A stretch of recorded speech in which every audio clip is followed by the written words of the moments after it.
Good evening. I'm Mayor Ron Nirenberg with Bexar County Judge Nelson Wolff. We're joined tonight by Dr. JUNDA, our medical director for Metro Health, and this is our COVID-19 update for the San Antonio community. Today we're reporting 396 new cases of COVID-19, so our 7-day moving average has also dropped to 400.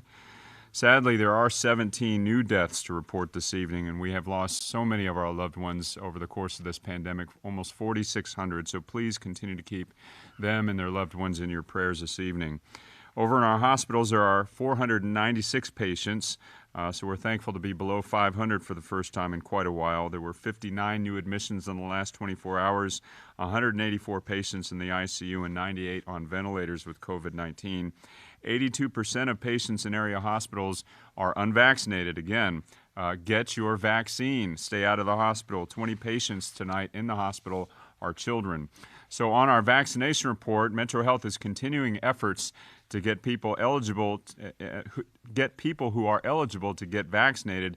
And as of today, 1.5 million eligible residents in our region have been fully vaccinated, have had at least one dose of the vaccine, and 1,252,704 individuals are now fully vaccinated. We're making great progress to get people vaccinated, but it's important to remember that our immunocompromised neighbors and all children under 12 remain ineligible to receive a COVID-19 vaccine.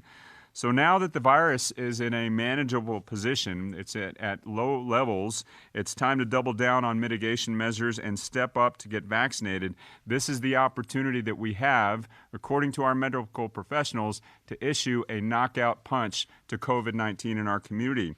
So this week we are also reporting a new number, the number of people who have received a booster shot of the COVID-19 vaccine in our community. 59,993 people have received their boosters since eligibility was announced on August 13th. So again, we're in good position because you've been working so hard, masking up in crowded indoor places. We've got the virus in the position to issue a knockout punch. Let's work on that together, get people who are eligible to be vaccinated to get their vaccine now. Let me turn it over to Judge Wolff. Yeah, I like that term, knockout punch. There's only one way we're going to get it. Like I say, we still got about 25% of the population that's not fully vaccinated. And we don't want a winter surge. We had one last January, reached a high of 1,520 people in the hospital. We don't want to see that again. And the only way we can be assured not to get that winter surge is for people to get vaccinated. It's really important getting the booster, too. There was a pretty thorough study done that as time passes, the effectiveness of the Pfizer vaccine, as well as the others, will trail down. And while the Pfizer vaccine has kept us out of the hospital, it still doesn't mean that you cannot get sick because after about a 6-month period, it's gone down to like from 88%, maybe to around 50%. So that booster shot is really important for you to get. That's a 6-month time frame in which to get it. So please go get the booster shot. Please get a vaccine if you have not had one before. And I hope people out there that refuse to get it, I hope they think what a danger they are to children, what a danger they are to the rest of the family, what a danger they are to friends and neighbors. So please do it. Please get your vaccination and have some regard for everybody else, because this is a non-vaccinated crisis we're facing. 80-some-odd% in the hospital unvaccinated, 90-some-odd% of the deaths unvaccinated. So please have some regard for the rest of us in this city.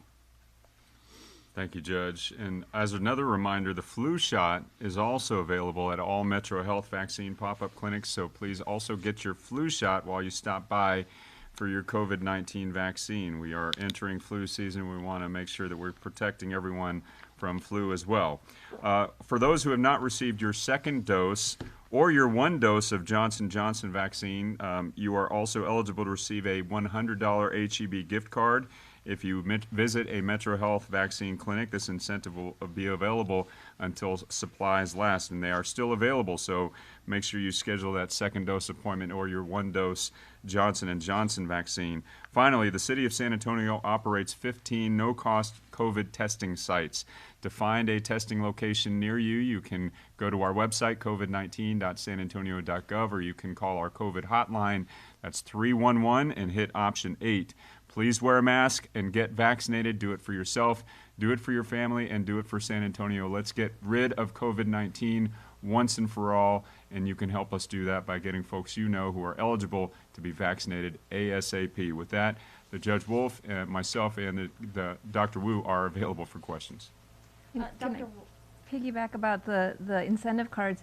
We hear people say that they're reluctant to get the second dose because they've heard about side effects. And first of all, not everybody has side effects, but also the usual whole sentence is, I don't want to miss work because of side effects. So not everybody has side effects, and also would $100 help? So please come to a Metro Health site for that second dose. That's all. Thanks.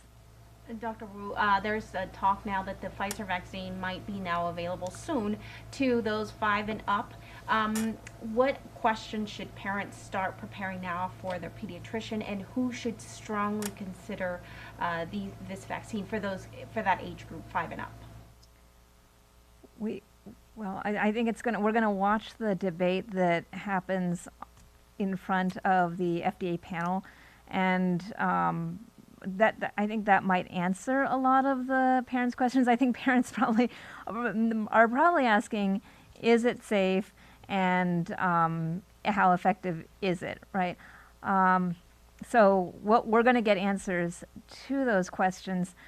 Among the people who the mayor mentioned as not being vaccinated yet, and I don't think shaming or blaming people is going to get us out of this, but talking to people who your friends and family members who are not vaccinated, listening to what their concerns are. People just, have some reasonable concerns, and then helping them if they need practical support like transportation, that could help. I have lost my train of thought. The pediatric vaccines. The largest percentage, the largest number of people who are unvaccinated or maybe I may be saying it backward, but the people who are 12 to 29, that's where we need to work. That's where we've got people who are maybe like 50%, a little more than 50% of that population is vaccinated, but that's where we've got the most work to do. And given what we know now about how COVID impacts younger children and those in that age group, 5 to 11, that would be impacted by this if it's approved, how does the data support the vaccination of those kids? Well, I have not seen the data myself yet, so I'm going to not comment.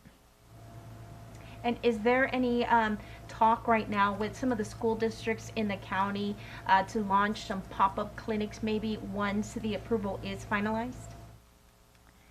We're fielding some requests like that. I will say that vaccinating children, especially in the younger ages, it takes a higher level of expertise than vaccinating adults. And so we have, in our community, we don't have the same number of nurses and staff who have that level of expertise. We're really going to be looking for medical offices pediatricians who already do this all the time to step up and hopefully be one of the major providers of the pediatric vaccines. And I think that's more comfortable for the parent and the child too.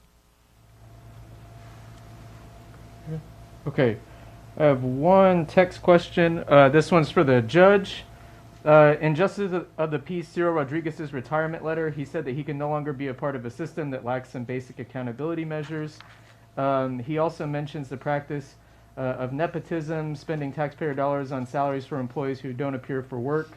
Do you have any reaction to his letter? Well, a couple of things. Number one, throughout the pandemic, there's been very few jury trials. Most things have been done over the internet. So I don't know that those allegations are true or not. There is the State Commission on Judicial Conduct.